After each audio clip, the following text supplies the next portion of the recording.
الحمد للہ رب العالمین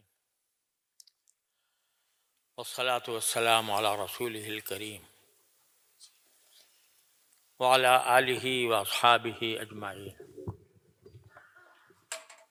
وعلی کل من تبعہم بإحسان الی یوم الدین. اما بعد، حضرات علماء کرام اور معزز حاضرین، السلام علیکم ورحمۃ اللہ وبرکاتہ.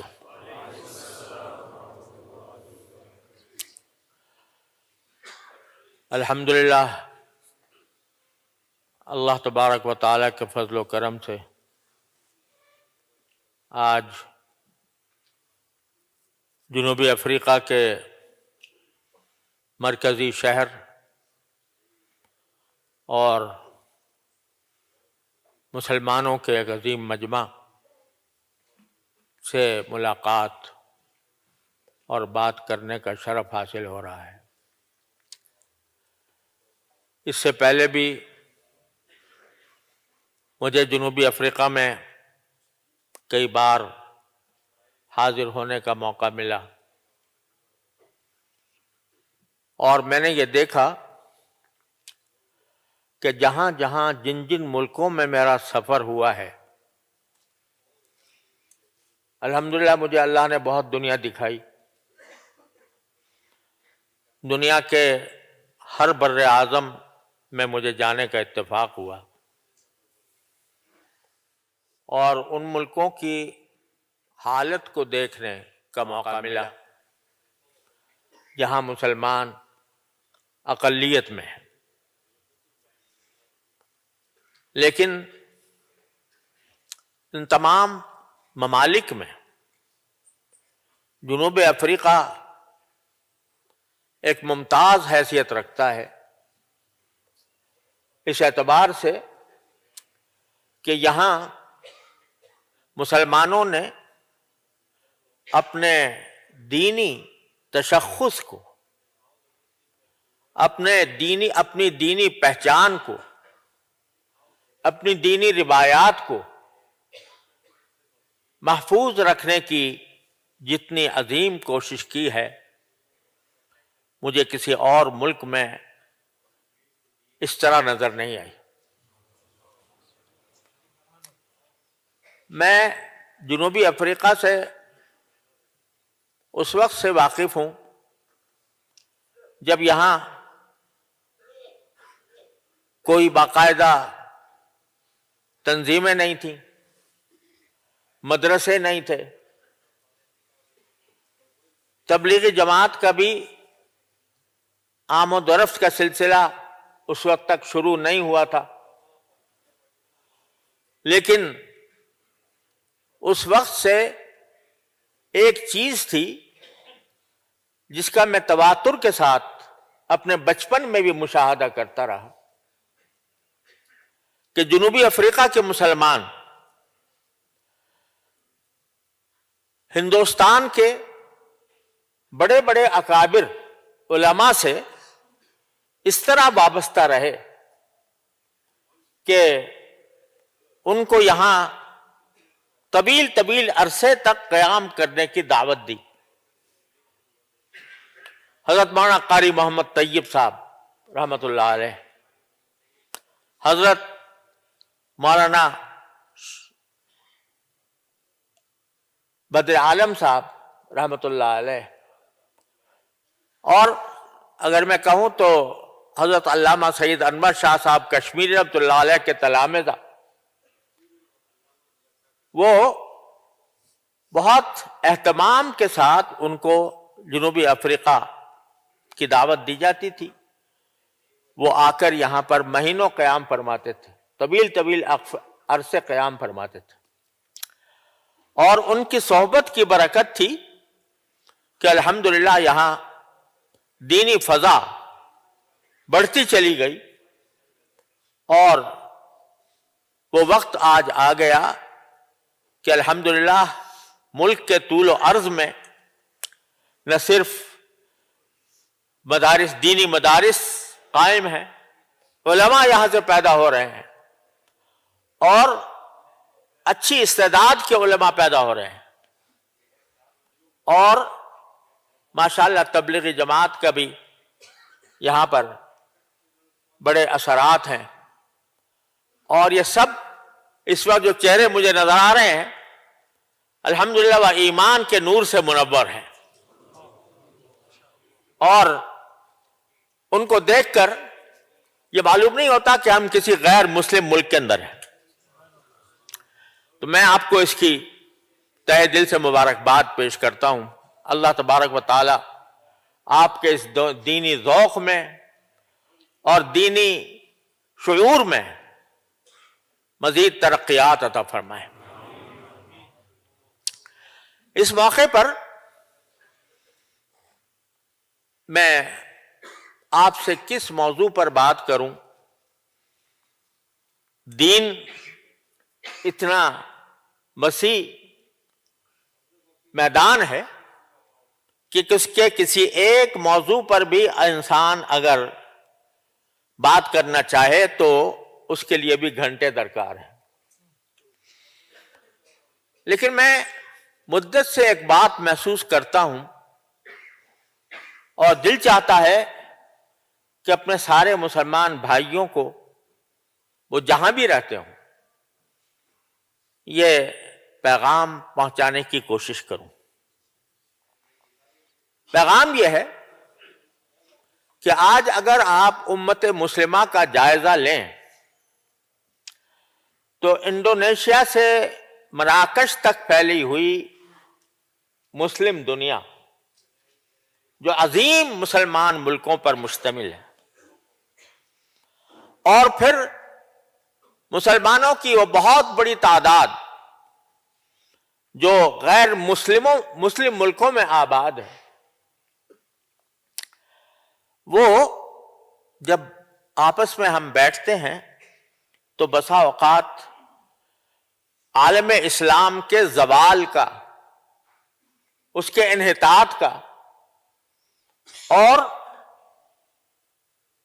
زمانہ رسالت سے دوری کا تذکرہ اس انداز سے کیا جاتا ہے کہ جو بعض اوقات دلوں میں مایوسی پیدا کرتا ہے۔ اور واقعہ بھی یہ ہے کہ آج کے ہمارے حالات ہمارے اسلاف کے حالات کے مقابلے میں اگر دیکھا جائے تو ہم بہت نیچے جا چکے ہیں۔ اس وقت صورتحال یہ ہے کہ انڈونیشیا سے لے کر مراکش تک مسلمان ملکوں کی ایک لمبی قطار ہے، ایک زنجیر ہے جو ایک ساتھ جڑی ہوئی ہے۔ مسلمان پوری تاریخ میں اتنے دولت مند کبھی نہیں ہوئے جتنے آج دولت مند ہیں۔ مسلمانوں کے پاس اتنی دولت کبھی تاریخ میں نہیں رہی جتنی آج ہے۔ آپ جانتے ہیں کہ تیل اس دنیا میں بہتا ہوا سونا کہا جاتا ہے، اور اس پر مسلمانوں کو تقریباً اجارہ داری حاصل ہے۔ دنیا کی بڑی بڑی شاہراہیں، بڑے بڑے سیاسی اور اسٹریٹجک مقامات مسلمانوں کے پاس، آبنائے ہرمز مسلمانوں کے پاس، خلیج عدن مسلمانوں کے پاس، نہر سویز مسلمانوں کے پاس، آبنائے باسفورس مسلمانوں کے پاس، اور جبل الطارق کی آبنائے مسلمانوں کے پاس۔ اور دولت کے لحاظ سے جو مغربی ملک ہیں وہ بھی مسلمانوں کے دولت کے محتاج ہیں، اور کسی طرح چاہتے ہیں کہ وہ دولت ہمارے پاس آئے، اور انہوں نے لی ہوئی بھی ہے۔ اس کے باوجود آپ دیکھتے ہیں کہ مسلمان مقہور ہیں، مجبور ہیں، ایک طرف تو سیاسی اعتبار سے مقہور و مغلوب ہیں، دوسری طرف جب ہم اپنے بازاروں کا مشاہدہ کرتے ہیں اور یہ دیکھتے ہیں کہ اس میں دین کا پہلو کمزور ہوتا جا رہا ہے. ٹھیک ہے، مسجد میں آنے والوں کی الحمدللہ تعداد بڑھ رہی ہے، لیکن بازاروں میں کیا اسلامی تجارت کے اصولوں پر پورا عمل ہو رہا ہے؟ کیا ہم سود سے بچ گئے؟ کیا ہم قمار سے بچ گئے؟ جواب اس کا نفی میں ملتا ہے. اور اگر مسلمانوں کی بھاری تعداد کو دیکھیں، اکثریت کو، تو وہ دین سے دور ہو رہے ہیں. الحاد کا ایک بازار گرم ہے اور لوگوں کو بہت ہی منظم سازش کے تحت دین سے دور کیا جا رہا ہے. یہ سب حالات جب ایک مسلمان، سچا مسلمان یہ سب حالات دیکھتا ہے تو اس کے دل میں مایوسی پیدا ہوتی کہ ہم کہاں پہنچ گئے، کہاں سے چلے تھے اور کہاں پہنچ گئے. اس مایوسی کی وجہ سے بعض اوقات مسلمان بے عملی کا شکار ہو جاتے ہیں. تو میں یہاں یہ عرض کرنا چاہتا ہوں کہ یہ سارا کائنات کا نظام خود ہی نہیں چل رہا، کوئی چلانے والا چلا رہا ہے، جس نے قرآن میں یہ فرمایا یدبر الامر، کہ تمام امور کی تدبیر کرنے والی ایک ہی ذات ہے اور وہ اللہ تعالی ہے. اور فرمایا الا الی اللہ تصیر الامور، سورہ شورى کا آخری جملہ اللہ تعالیٰ نے فرمایا الا الی اللہ تصیر الامور. یاد رکھو تمام امور کا انجام بالآخر اللہ کے ہاتھ میں. تو یہ جو صورتحال ہمیں نظر آ رہی ہے، اب آج دیکھو فلسطین کے مسئلے میں آپ نے دیکھا کہ فلسطین کے اندر مجاہدین نے 2 سال تک اتنی زبردست قربانیاں دیں جس کی مثال تاریخ میں ملنی مشکل ہے. آپ سب اسے جانتے ہیں. اور وہاں مسلمانوں کے اوپر بمباری ہو رہی تھی، مسلمانوں کے گھر اجاڑے جا رہے تھے، مسلمان بچوں کو یتیم بنایا جا رہا تھا، بلکہ مسلمان بچوں کو ذبح کیا جا رہا تھا، اور ساری دنیا دیکھ رہی تھی. اور 53 مسلمانوں کے 53 ممالک میں سے کوئی ایک ملک ایسا نہیں تھا جو ان کی مدد کو آ سکتا. اور آج اتنی بڑی تباہی کے بعد آج بھی فلسطین کے مسلمان بڑے سخت حالات سے گزر رہے ہیں. نام نہاد جنگ بندی بھی ہو گئی، جنگ بندی کا نام بھی آ گیا، لیکن جنگ بندی صرف ایک طرف سے ہے اور اسرائیل کی طرف سے مسلسل مسلمانوں کو ذبح کرنے کا سلسلہ بھی جاری ہے، اور جو انسانی امداد پہنچائی جا سکتی ہے اس کے راستے بھی روکے جا رہے ہیں. یہ سارے حالات ایک باشعور مسلمان جب اپنی آنکھوں سے دیکھتا ہے تو اس کو سوائے آنسو بہانے کے کوئی اور راستہ نہیں ہوتا. اور اس کی وجہ سے بعض اوقات دل میں یہ خیال بھی پیدا ہوتا ہے کہ ایسی زبردست قربانی دینے والے، ایسی زبردست قربانی دینے والے جس کی مثال ملنی مشکل ہے، جیسے غزہ کے لوگوں نے مثلا قربانی دی ہے، کیا ان کی قربانیاں اس طرح رائے گاہ چلی گئیں؟ اور یہ سب کچھ اللہ تبارک و تعالیٰ کے علم میں ہو رہا ہے۔ تو بعض اوقات دل میں کبھی شکوہ پیدا ہوتا ہے، اعوذ باللہ، کبھی مایوسی پیدا ہوتی، لیکن میں عرض کرنا چاہتا ہوں کہ یہ جتنے بھی واقعات ہو رہے ہیں یہ ہمارے سامنے، جو ہمارے لیے تشویشناک بھی ہوتے ہیں، افسوسناک بھی ہوتے ہیں، یہ سب کسی تقدیر بنانے والے کی تقدیر سے ہو رہے ہیں۔ کیا مسلمانوں کی تاریخ میں غزوہ احد پیش نہیں آیا جس میں نبی کریم سرورت عالم صلی اللہ علیہ وسلم کے صحابہ کرام نے شروع میں ہزیمت کا سامنا کیا؟ کیا غزوہ حنین پیش نہیں آیا؟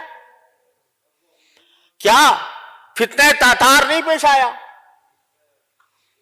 اور کیا ایسے عظیم فسادات آپ نے نہیں دیکھے ہندوستان کے اندر کہ جہاں مسلمانوں کو صرف اسلام کی وجہ سے ذبح کیا گیا؟ یہ سب صرف اللہ جل جلالہ کے تقدیر سے ہو رہا ہے، اور اس کے ہمیں اس پر آنسو بہانے سے زیادہ اس کے بارے میں یہ غور کرنا چاہیے کہ یہ کیوں ہو رہا ہے، اس کے اسباب کیا ہیں، کیوں ہم غیر مسلموں کے آگے مغلوب اور مقہور بنے ہوئے ہیں۔ تو اس میں جو بات سمجھ میں آتی ہے، اللہ تبارک و تعالی ہمیں گمراہی سے محفوظ رکھے، لیکن اللہ جل جلالہ نے فرمایا وما ربک بظلام للعبید، تمہارا پروردگار بندوں پر ظلم کرنے والا نہیں، اور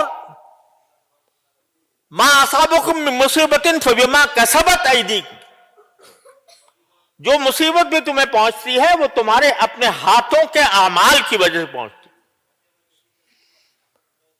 وَيَعْفُو عَنْ كَثِيرٍ، بہت سی باتوں کو تو اللہ تبارک و تعالی معافی کر دیتا ہے، لیکن جو مصیبت پہنچتی ہے وہ تمہارے اپنے اعمال کی وجہ سے پہنچتی ہے۔ اس نقطہ، اس بات کو اگر ہم اپنے آپ کو ٹٹولنے کے لیے استعمال کریں تو اس ساری صورتحال کا حل نکل سکتا ہے۔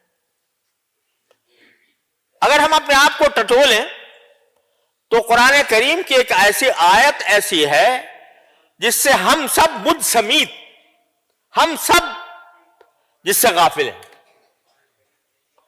وہ آیت کیا ہے؟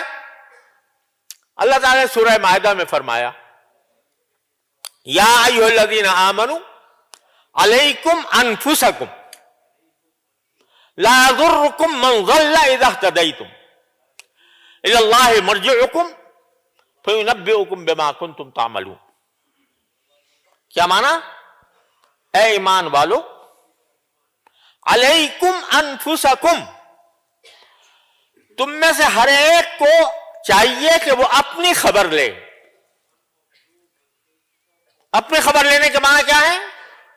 کہ دیکھیں میرے اندر کیا خرابی ہے، میرے اندر کیا عیب ہے، اس عیب اور اس خرابی کو دور کرنے کے لیے اپنی اصلاح کی فکر میں پڑ جائے۔ یہ بات قرآن کریم نے سورہ مائدہ میں ارشاد فرمائی، اور خاص طور پر نبی کریم سرور دو عالم صلی اللہ علیہ وسلم نے ایک حدیث میں اس کی تفسیر بھی فرمائی۔ تفسیر یہ فرمائی کہ آپ نے فرمایا کہ جب تم اپنے معاشرے میں 4 چیزیں دیکھو تو اس وقت اور لوگوں کی فکر سے پہلے خود اپنی فکر کرو۔ چار چیزیں کیا؟ فرمایا اذا رأیت شحا مطاعا، جب تم یہ دیکھو کہ لوگوں کے اندر مال کی محبت کا جذبہ انسان کو اطاعت پر مجبور کر رہا ہے، مال کی محبت اتنی سما گئی ہے کہ جس کی وجہ سے اس مال کو حاصل کرنے کے لیے لوگ جائز اور ناجائز طریقے اختیار کر رہے ہیں. شحا مطاعا وہوا متبعا، اور نفسانی خواہشات کی پیروی کی جا رہی ہے. جو دل میں آتا ہے وہ انسان کر گزرتا ہے، یہ دیکھے بغیر کہ یہ اچھا کام ہے یا برا کام ہے. بَالدُّنْيَا مُؤْثَرَةً، اور جب دنیا کو آخرت پر ترجیح دی جا رہی ہو، وَإِعْجَابَ كُلِّ ذِي رَأْيٍ بِرَأْيِهِ، اور ہر انسان اپنے رائے پر گھمنڈ میں مبتلا ہو. میں جو سمجھ رہا ہوں وہ صحیح ہے، دوسرے بیکار ہیں، دوسرے پاگل ہیں، میں ہی سب سے زیادہ جاننے والا ہوں اور میں ہی سب سے زیادہ صاحب الرائے ہوں، میری رائے سب سے پر غالب ہے، اور باقی کسی کو میں اپنی خاطر میں نہیں لاتا. یہ چار علامتیں بتائی سرکار دو عالم صلی اللہ علیہ وسلم. جب یہ چار باتیں دیکھو فَعَلَيْكَ بِخَاصَّةِ نَفْسِكَ،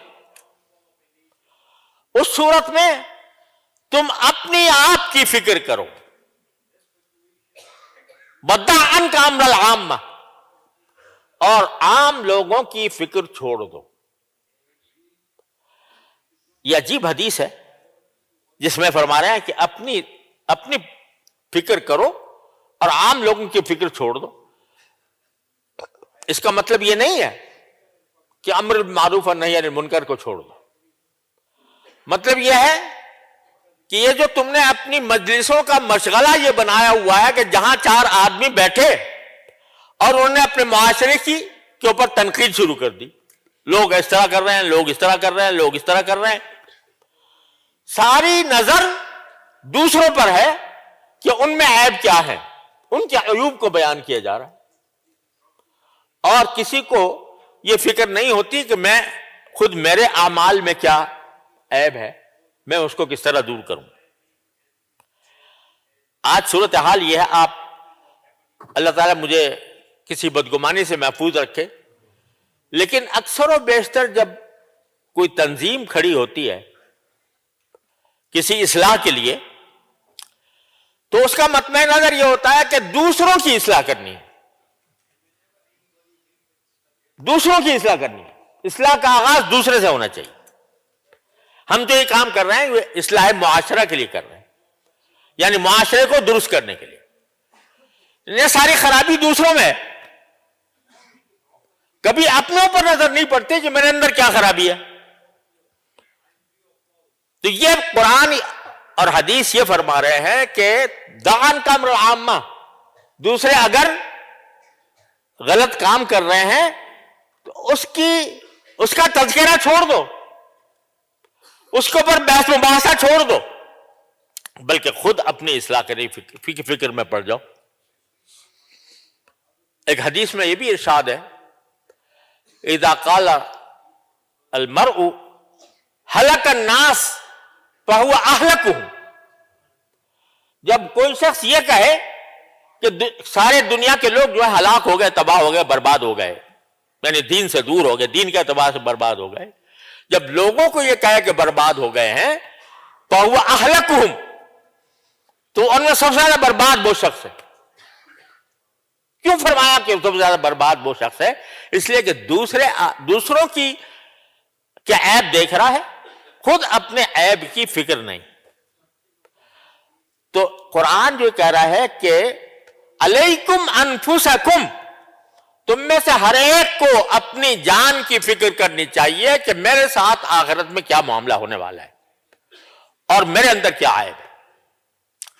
یہ ہے جو پیغام دیا ہے اس آیت کریمہ نے، اور نبی کریم صلی اللہ علیہ وسلم نے اپنی حدیث میں کہ جب یہ چار خرابیاں پیدا ہو جائے تو تنقید کرنا چھوڑ دو، مجلسوں میں بیٹھ کر دوسروں کا کے اوپر تنقید کرنا چھوڑ دو، اس کے بجائے اپنی فکر کرو میں سر سے لے کر پاؤں تک میری زندگی میں کیا نقص ہے، کیا عیب ہے، میں اس کو دور کرنے کی فکر کروں۔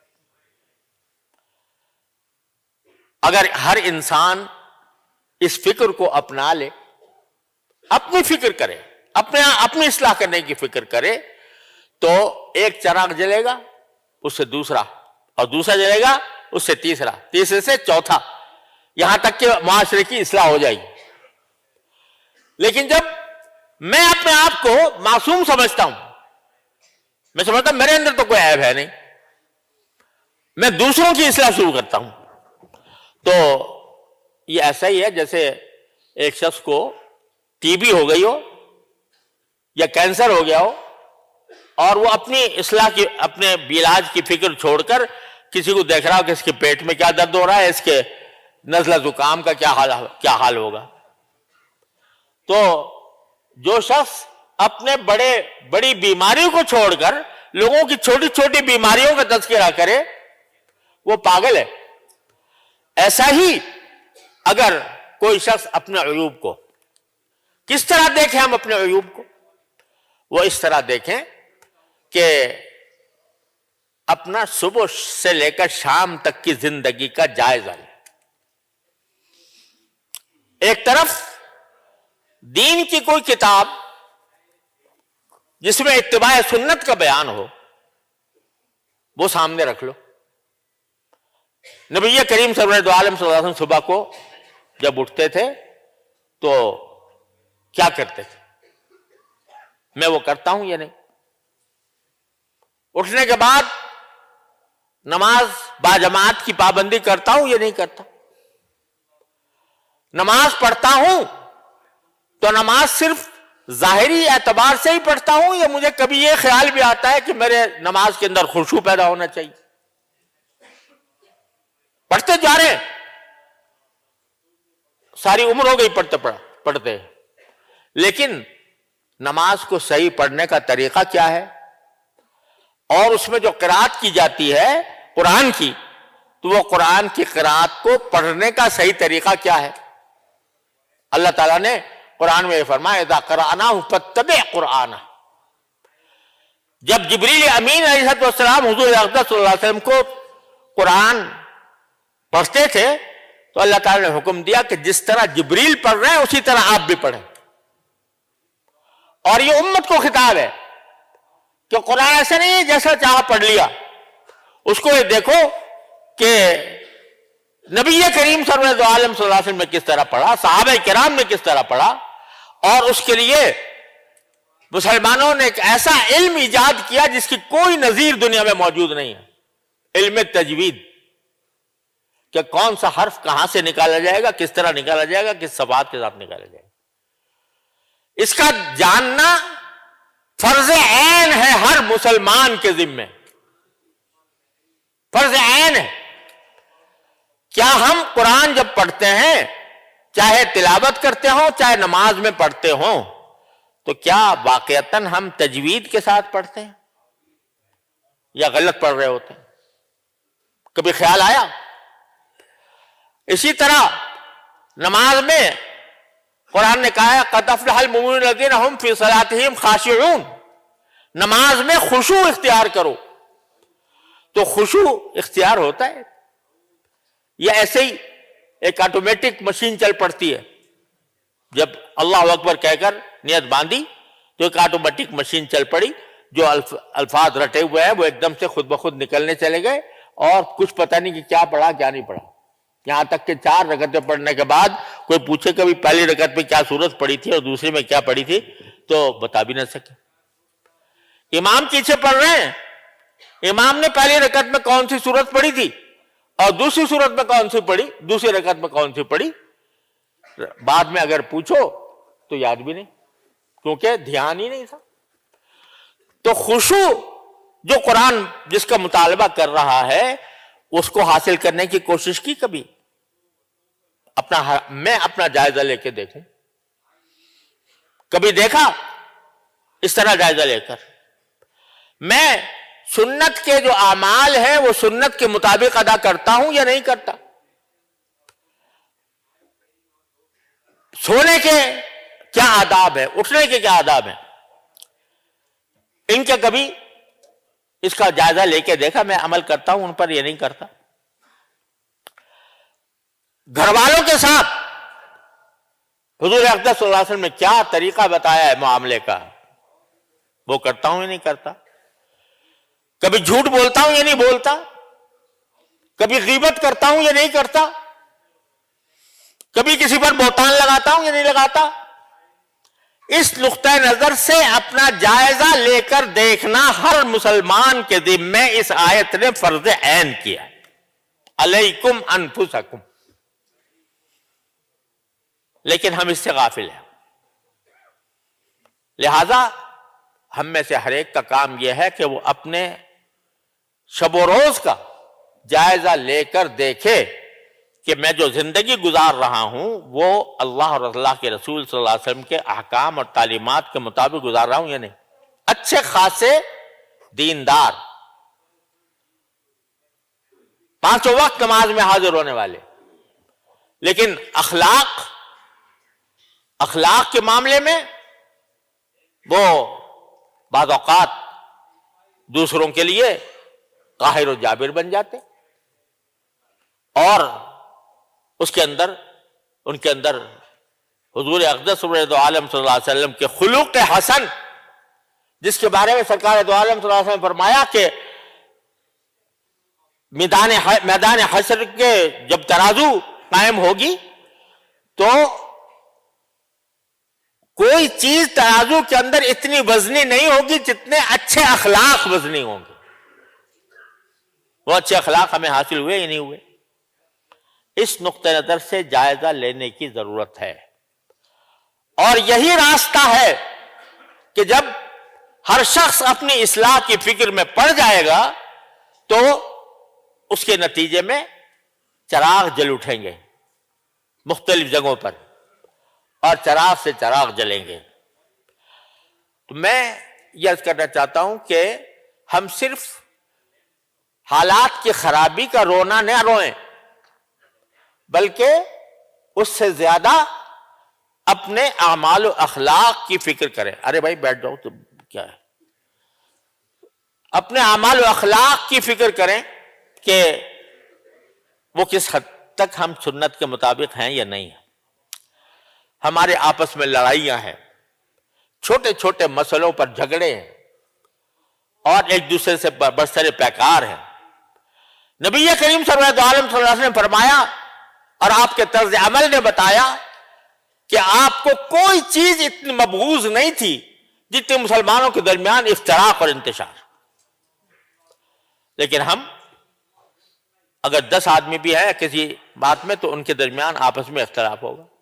اختلاف کیا ہوگا کہ کوئی آگے بڑھ گیا، مجھ سے کیوں آگے بڑھ گیا، حسد پیدا ہو گیا، بغض پیدا ہو گیا، حب مال حب جاہ نے ہمارے قلب پر جگہ لے لی۔ یہ سارے اسباب ہیں جو حدیث میں فرمایا گیا تھا کہ ایک وقت وہ آئے گا کہ دوسری قومیں مسلمانوں کو کھانے کے لیے دو آپس میں ایک دوسرے کو دعوت دیں گی، آؤ وہ دسترخوان سجا ہوا ہے، اس میں مسلمانوں کا گوشت ہے، کھاؤ سب مل کے۔ تو صحابہ کرام نے پوچھا، یا رسول اللہ کیا اس وقت مسلمانوں کی تعداد بہت کم ہو جائے گی؟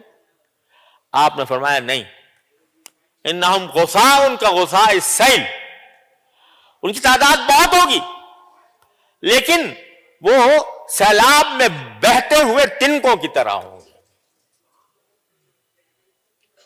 یہ آپ نے پیشین گوئی فرمائی تھی۔ آج مسلمانوں کی تعداد دنیا میں کبھی اتنی نہیں ہوئی جتنی آج ہو گئی ہے، لیکن بہتے ہوئے تنکوں کی طرح۔ وہ کیوں ہے کہ اپنی فکر نہیں کر رہے، اپنی اصلاح کی فکر نہیں کر رہے۔ اصلاح جو ہوتی ہے وہ پہلے ایک شخص سے ہوتی ہے، وہ پہلے اپنی اصلاح کر لیتا ہے تو پھر دوسرے کی اصلاح کرتا ہے۔ تو اس لیے یہ فکر ہونی چاہیے۔ اس کے ساتھ میں آپ سے، جیسے میں نے شروع میں عرض کیا تھا کہ صرف میں موجودہ حالات پر تنقید کرنے پر اکتفا نہیں کرتا، یہ بھی عرض کرتا ہوں کہ اس تاریک ماحول میں الحمدللہ ایسا نہیں ہے کہ ہم ایسے لوگوں سے بالکل خالی ہوں جو صحیح معنی میں نبی کریم سرورت عالم صلی اللہ علیہ وسلم کے بتائے ہوئے طریقے پر چلنے کی پوری کوشش کر رہے ہیں۔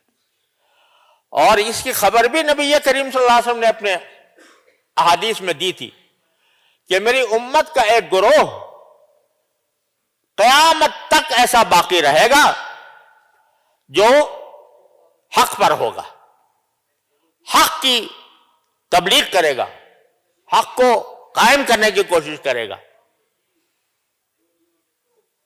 صحابہ کرام نے پوچھا وہ کون ہے؟ تو آپ نے فرمایا ما انا علیہ واصحابی، وہ جو میرے طریقے پر ہوں، میرے صحابہ کے طریقے پر۔ تو الحمدللہ حضور کی پیشین گوئی کے مطابق آج بھی دنیا خالی نہیں ہے۔ اور میں ایک دوسری جانب متوجہ کرنا چاہتا ہوں کہ جہاں بے دینی کی ایک لہر چل رہی ہے، وہاں الحمدللہ ایک دینداری کی لہر بھی چل رہی ہے۔ دونوں لہریں ایک ساتھ ساتھ چل رہی ہیں، اور اس دونوں لہروں کا نتیجہ یہ ہے کہ کوئی ملک اس بات سے خالی نہیں ہے الحمدللہ جہاں کچھ نہ کچھ لوگ دین کی محنت نہ کر رہے ہیں، اور ان کی تعداد میں اضافہ بھی ہو رہا ہے۔ تو یہ اس بات کی خوشخبری ہے کہ جو نبی کریم سرورت عالم صلی اللہ علیہ وسلم نے ارشاد فرمایا تھا، اور آپ نے یہ بھی بتایا تھا کہ میری امت کا آخری زمانہ، میری امت کا آخری زمانہ وہ پہلے زمانے کی طرح خیر کا زمانہ ہو، بلکہ الفاظ یہ ہیں آپ کے کہ آپ نے فرمایا تھا کہ مثل امتی کا مثل المطر لا یدرا اولہ خیر ام آخرہ، میری امت کی مثال بارش کی جیسی ہے۔ جب بارش ہوتی ہے تو اس میں کوئی آدمی یہ پتہ نہیں لگا سکتا کہ بارش کا پہلا حصہ زیادہ بہتر تھا یا آخری حصہ زیادہ بہتر۔ یعنی آخری زمانے میں ایک وقت آنے والا ہے جب انشاءاللہ پوری روئے زمین پر اسلام اسی طرح غالب ہوگا جس طرح قرون اولیٰ میں غالب ہوا تھا۔ اللہ یہ ایسی یقینی بات ہے جو سرکار دو عالم صلی اللہ علیہ وسلم نے جس کی پیشین گوئی فرمائی۔ اب جو ہم جس زمانے سے گزر رہے ہیں یہ اس آخری زمانے سے پہلے کا دور ہے، اور پہلے کا دور ہونے کے معنی میں یہ ہے کہ ہم ایک تاریک رات سے گزر رہے ہیں، اندھیری رات سے گزر رہے ہیں۔ اس کے بعد ایک صبح آنے والی ہے، اس میں ہدایت کا سورج طلوع ہونے والا ہے، اس میں ہدایت کا نور پورے عالم پر پھیلنے والا ہے۔ یہ جو تاریک رات ہے، اس تاریک رات میں کچھ لوگ تھوڑے تھوڑے چھوٹے چھوٹے چراغ جلائے بیٹھے ہیں۔ کسی نے ایک جگہ چراغ جلایا ہوا، کسی نے دوسری جگہ چلایا ہوا، کسی نے ایک طریقے سے چلایا ہوا ہے، کسی جگہ دوسرے طریقے سے چلایا ہوا ہے۔ ان سارے چراغوں کی قدر کرو، ان سارے چراغوں کی قدر کرو کہ یہی چراغ جو ہیں جلتے جلتے یہ انشاءاللہ صبح کا پیغام لے کر آنے والے ہیں۔ لہذا جہاں کہیں دین کا کوئی کام ہو رہا ہے جس کی وجہ سے لوگوں کے حالات میں تبدیلی پیدا ہو رہی ہے، پہلے لوگ حرام و حلال کی فکر نہیں کرتے تھے، کسی ایک طائفے کی کوشش کے نتیجے میں ان کے دل میں حلال و حرام کی فکر پیدا ہو گئی ہے۔ پہلے نماز نہیں پڑھتے تھے، اب نماز پڑھنے لگے ہیں۔ پہلے ان کا کاروبار ناجائز چیزوں پر مشتمل تھا، اب کاروبار حلال کی طرف آ رہا ہے۔ تو اس کو جس حلقے کے ذریعے یہ کام ہو رہا ہے اس کو غنیمت سمجھو، یہ وہ چراغ ہے جو اس اندھیری رات میں جلایا اللہ تبارک و تعالی، اور اس اندھیری رات میں یہ چراغ جلا کر یہی چراغ رفتہ رفتہ رفتہ رفتہ جا کر یہ انشاءاللہ صبح کے اندر تبدیل ہوں گے۔ مجھے ایک شاعر کا شعر ہے، بہت مجھے یاد آتا ہے اور پسند آتا ہے، اللہ تعالیٰ ہمیں اس کا مصداق بنا دے. وہ کہتا ہے ہمیں خوشی ہے کہ ہم ہیں چراغ آخر شب. ہمیں خوشی ہے کہ ہم ہیں چراغ آخر شب، ہمارے بعد اندھیرا نہیں اجالا ہے. یعنی ہم ایک ایسی رات کے اندر چراغ جلائے ہوئے ہیں جو اندھیری رات ہے، لیکن اب رات ختم ہونے والی ہے، ختم ہوگی، تو ہم آخر شب کے چراغ ہیں، ہمارے بعد اندھیرا نہیں اجالا ہے. تو انشاءاللہ وہ دن تو آنے والا ہے، ضرور آئے گا، بالیقین آئے گا. اس سے زیادہ یقینی بات کوئی اور ہو نہیں سکتی جو مخبر صادق صلی اللہ علیہ وسلم نے خبر دی. اس صبح کے آنے تک جو چراغ بھی جل رہے ہیں ان چراغوں کی حفاظت بھی کرو، قدر بھی کرو، اور حفاظت اور قدر کرتے ہوئے اپنا جائزہ لیتے رہو، اپنے حالات کو دیکھتے رہو، اپنی اصلاح کو آگے بڑھاتے رہو، اور ہر روز اپنا جائزہ لو. میں یہ عرض کیا کرتا ہوں، مشورہ دیتا ہوں، اور خود بھی کوشش کرتا ہوں اس پر عمل کرنے کی، کہ ہر روز صبح کو اٹھ کر اللہ تبارک و تعالیٰ سے دعا کرو، یا اللہ یہ دن شروع ہو رہا ہے، اس دن میں پتہ نہیں مجھے کن حالات سے سابقہ پیش آئے، گناہوں کے کیا دبائی میرے دل میں پیدا ہوں. اے اللہ میں آپ کے سامنے عہد کرتا ہوں کہ آج کے دن میں کوئی گناہ نہیں کروں گا، اور آج کے دن میں آپ کی پوری اطاعت میں زندگی گزاروں گا. اور اگر اللہ تعالیٰ آپ کی توفیق ہوئی تو میں اپنی اصلاح کی پوری کوشش کروں گا.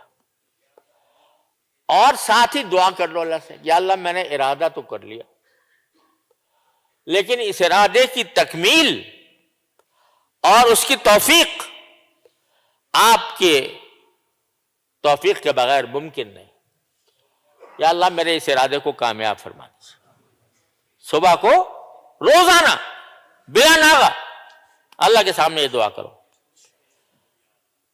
پھر چلو بازار میں نکل جاؤ، جہاں تمہارا مشغلہ ہے اس مشغلے میں نکل جاؤ، اور یہ تمہارے دماغ میں یہ بات کھٹکتی رہے کہ میں نے صبح کو اللہ کے ساتھ ایک پیمان کیا تھا، اور اپنے میں اصلاح کی فکر کروں گا، اپنا جائزہ لیتا رہوں گا، جہاں جہاں خرابی ہوگی اصلاح کرنے کی کوشش کروں.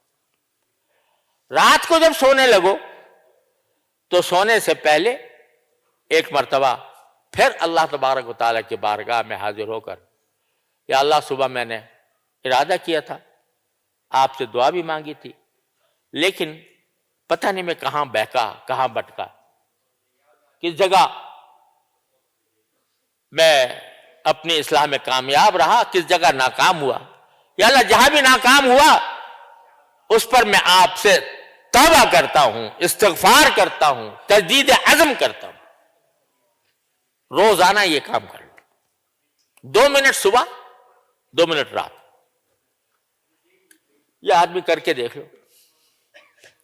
میں اللہ کے بھروسے پر پوری وثوق کے ساتھ کہتا ہوں کہ یہ کام جو انسان 40 دن تک کر لے گا، کوئی دن چھوڑے نہیں، تو دیکھنا انشاءاللہ کس طرح اس کے احوال میں اور کس طرح اس کے اعمال میں ایسی تبدیلی آتی ہے جو قرآن کریم کی اس آیت پر عمل کی مصداق ہو کہ اے ایمان والو اپنی فکر کرو.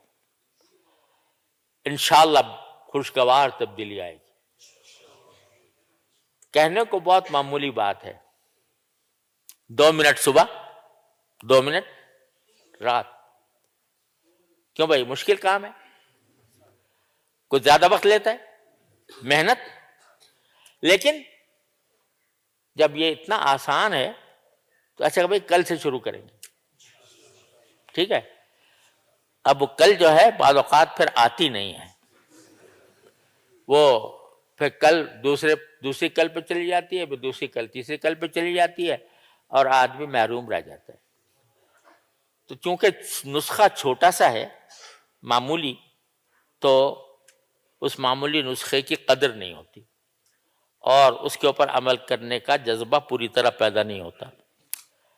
ہمارے ہاں ہندوستان میں ایک حکیم مشہور تھے، حکیم اجمل خان صاحب، آپ نے بھی شاید نام سنا ہو کبھی، بڑے بہت ہی کامیاب طبیب تھے۔ تو ایک شخص ان کے پاس آیا اور اس نے اپنا کہا جی میں نے بہت علاج کرائے ہیں، کسی طرح بھی میرا فائدہ نہیں ہوتا، کوئی ایسا نسخہ بتائیے کہ جس سے مجھے فائدہ ہو جائے۔ انہوں نے کہا بھائی یہ تمہاری جو بیماری ہے وہ ایسی پیچیدہ ہے کہ اس کو میں ابھی ایک دم سے اس کا نسخہ تجویز کرنا مشکل ہے، میں ذرا ریسرچ کروں گا، تحقیق کروں گا، کل آنا۔ کل آیا، اس نے کہا معاف کرنا مجھے موقع نہیں ملا تحقیق کرنے کا، پرسوں آنا۔ 2-3 دن خود چکر لگوائے، چکر لگوا کر اسے کہا بھائی میں نے تحقیق کر کے ایک تمہارا علاج دریافت کیا ہے مگر بہت مہنگا ہے۔ وہ مہنگا ہے، ایک چھوٹی سی گولی ہے لیکن ایک خوراک اس کی اس زمانے کے لحاظ سے 1000 روپے کی۔ اس زمانے 1000 روپیہ جو ہے نا وہ 1 لاکھ سے کم نہیں تھا۔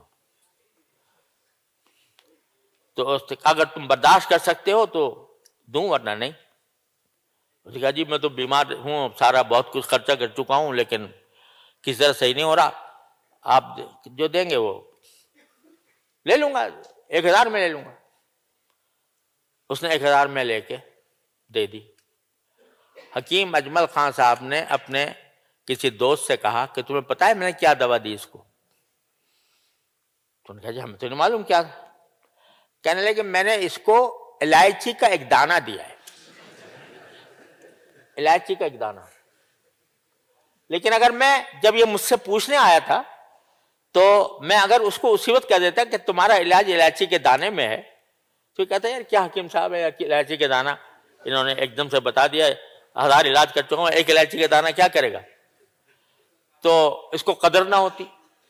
دوسرے اگر میں کہتا ہے ایک الائچی کے دانہ 1 پیسے کا ہے تو کہتے ہیں 1 پیسے کی دوا سے کیا فائدہ ہوگا اتنے بڑے بیماری کو، لہذا میں اس کو چکر بھی کٹوائے اور پیسے بھی اس سے ڈٹ کے وصول کیے، تو اب وہ قدر کے ساتھ اس نے استعمال کیا، ٹھیک ٹھاک ہو گیا۔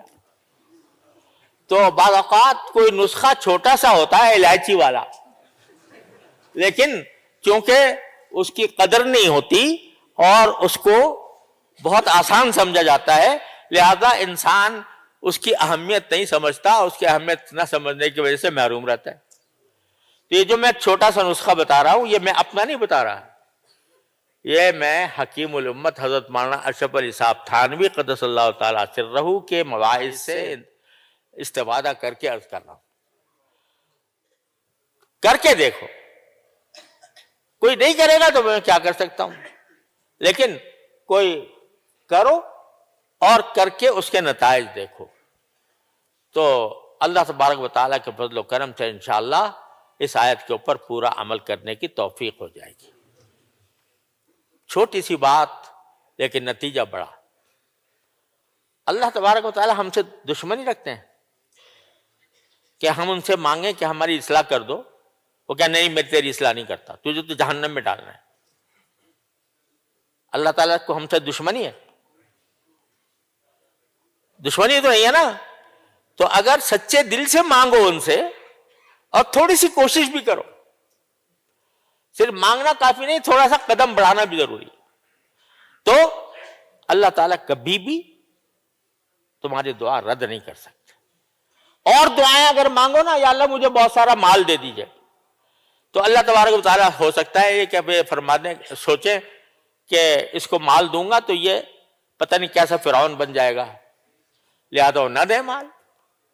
لیکن جب کوئی اللہ سے مانگے کہ اللہ مجھے آپ چاہیے، مجھے آپ کی رضا چاہیے، مجھے آپ کا دین چاہیے، تو کیوں رد کریں گے؟ وہ کوئی اور چیز سے بہتر ہو سکتی ہے؟ مال مانگا تھا، مال سے بہتر کوئی چیز دے دی اللہ نے، لیکن دین مانگا، دین سے بہتر اور کیا چیز ہوگی؟ لہذا وہ دیں گے بشرطے کہ سچے دل سے مانگو اور اس ارادے سے مانگو کہ میں اپنے میں تبدیلی لاؤں گا، تو پھر دیکھو اللہ تعالیٰ کی طرف سے کیسا کرم ہوتا ہے۔ اللہ تعالیٰ مجھے اور آپ کو سب کو اس پر عمل کرنے کی توفیق عطا فرمائے۔ وآخر دعوانا الحمدللہ رب